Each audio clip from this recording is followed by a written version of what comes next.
Over the past few months, I'm sure that you've noticed that our world has definitely gone to shit. Okay? I mean, if you just check the news, you see article after article talking about how bad the earth is and how close we are to the end of it, basically. And it's kind of sad to think about it. I mean, this glorious sphere that we have called home for thousands of years is now going to end. And ironically enough, it is because of us. It's because of what we've done. But do we stop? No.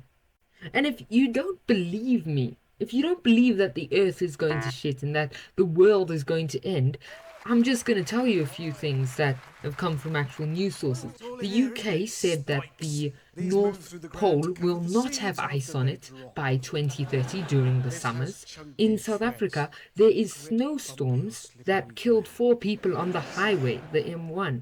So it is very clear that we are heading 300 kilometers an hour straight into the highway of no return. But surely there's a way we can fix it. Well, scientists have come up with many ingenious methods that could save the planet, and in the end, I will be giving you my personal theory. So let's get into it, shall we?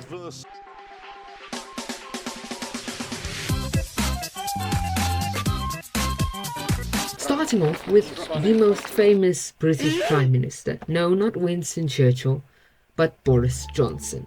You see, Boris Johnson, at one of the summits for either the United Nations or the COP event, which is basically where countries come together to figure out ways to stop climate change. Now, when Boris went there, he came up with the glorious idea to tax cow farts.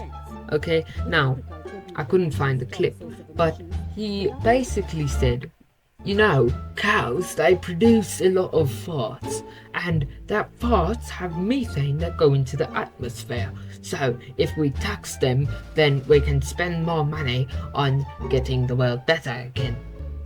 Let me just translate that for you. That I mean spending it on luxurious parties that me and my co-workers will be hosting when all of you twats are busy at home because of COVID restrictions. Haha, Sakunda.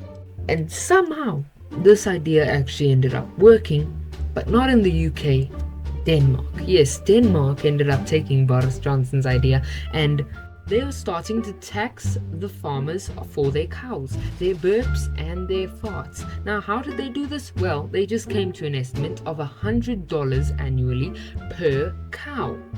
Now, is this an actual smart idea, or is it just another method that governments are using to steal our money? Well, let's see. Ever thought you'd see the day when cows get taxed? In a world first, Denmark has decided to make their dairy cows cough up for their burps.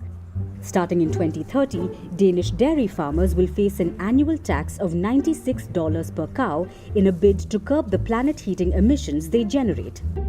Ah, did you get that? If you didn't, let me play it again for you. Cough up for their burps.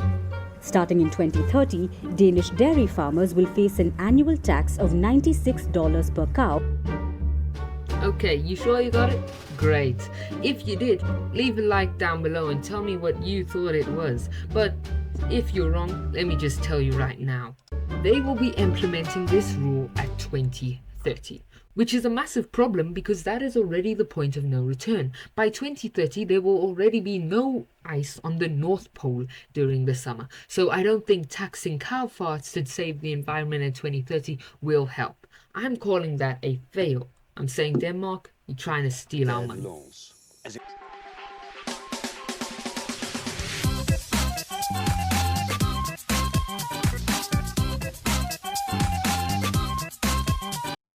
On to the next plan, which is recycling nuclear toxic waste. Oh boy. Now I hear you. Recycling nuclear waste? That sounds impossible. How the hell do we even do that? Now, to know how to recycle uranium, we first need to know how is the uranium used in the reactor. Well, when uranium is mined, it is mostly uranium-238, and about 0.7% of it is uranium-235, which is the uranium you want in your reactor. And what we use is a system called enrichment, which is where we take the uranium-238 and we basically make uranium-235 out of it. Now, once we got this uranium-235, we have to make it into these sort of cylinders, okay? They look metallic of sorts, and they're only about 3 centimeters long, or the size of your pinky finger. Now once we have these rods, we make them really tall up and we put them in the reactor. Then what we do is we take a lot of protons and we shoot them through the metal rods, and eventually one of those protons is going to hit a uranium-235 atom. The uranium-235 atom will split, leaving more electrons there, 2 or 3, and those electrons will go hit other uranium-235s, causing a chain reaction of sorts.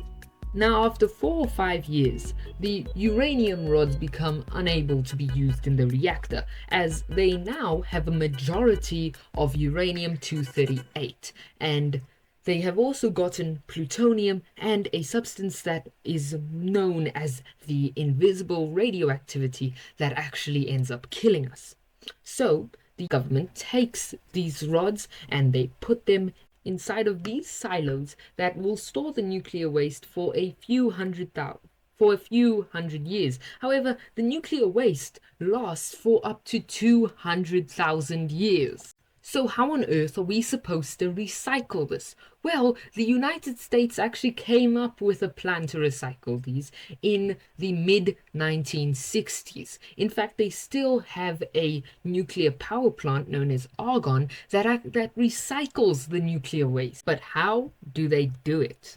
Well, they start off by taking the rods into a very protective box. They then cut the rods into very small pieces, and then they dissolve the uranium rods in a vat of molten salts. In this vat, they then run electricity through it, and when you do that, the useful uranium-235 and other useful materials are brought to one side of the vat, and the not so useful materials are brought to the other side of the vat. You can then reuse this uranium-235 in the reactor multiple times over for many, many, many years. And now, when they're literally finished, you can't recycle them anymore. You put them in much more simpler storage tanks that will last for a few hundred years, but it doesn't matter because the toxic waste will only last about 200 years. So, we get to the big question then, if this is such an amazing idea, why don't we do it? In 1977, US President Jimmy Carter sat down with the United States. Jimmy Carter had been fighting the Cold War for a while, and he was a much more peaceful type of person. And his aim as president was trying to get nuclear arsenals down. So what he ended up doing is banning the recycling of nuclear fuel, of nuclear waste. And if you didn't watch the Oppenheimer movies, you wouldn't know that plutonium is actually used to make atomic bombs, which Jimmy Carter was heavily against. So he banned it. However, lately, Japan said no, we've been bombed 2 times before, so we're gonna do it anyways. And Japan started its recycling program, which it said is better for the environment as it doesn't have to waste area on storing nuclear fuel, nor does it have to waste money importing fuel from other nations. So in the end, I give recycling nuclear waste a thumbs up. It is amazing, and it's nice to see more countries doing it.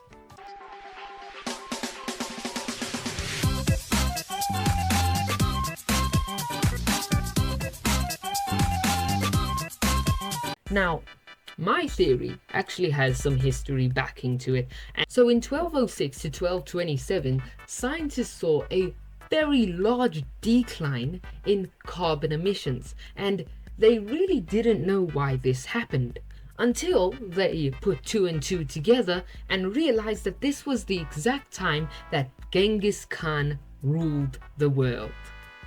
Now you may be asking, how the hell did Genghis Khan save the planet by bringing carbon emissions down by 40%?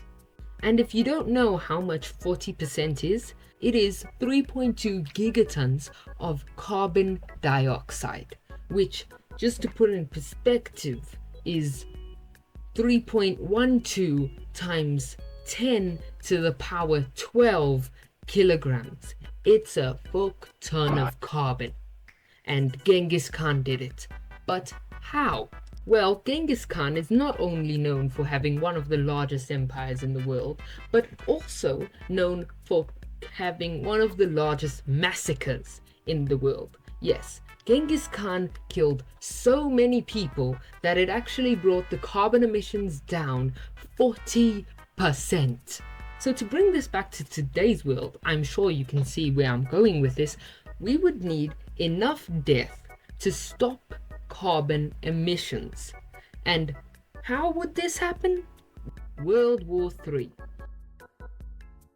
It is the last resort, the only way that we can kill enough people to bring carbon emissions down. Yes, ladies and gentlemen, I'm probably the only person who is voting for World War III. And you know what? Even though it is sad, and it will be sad to see millions upon millions of people die, heck, I might even die, it is necessary. If you want your grandchildren to grow up in a world where ice caps still exist, you need this to happen. Unless we find some miracle source of power, this has to happen. And I mean, we're already getting close to it in the Middle East with Israel-Palestine. And then later the Lebanese joined into the war, and then Iraq joined in. Soon we're going to be seeing American and Russian soldiers fighting in the Middle East, which the only drawback to this plan is that nuclear weapons might be used. And if that happens, then nuclear fallout will happen, and it will probably end up with us all dead, which is not what I'm hoping for.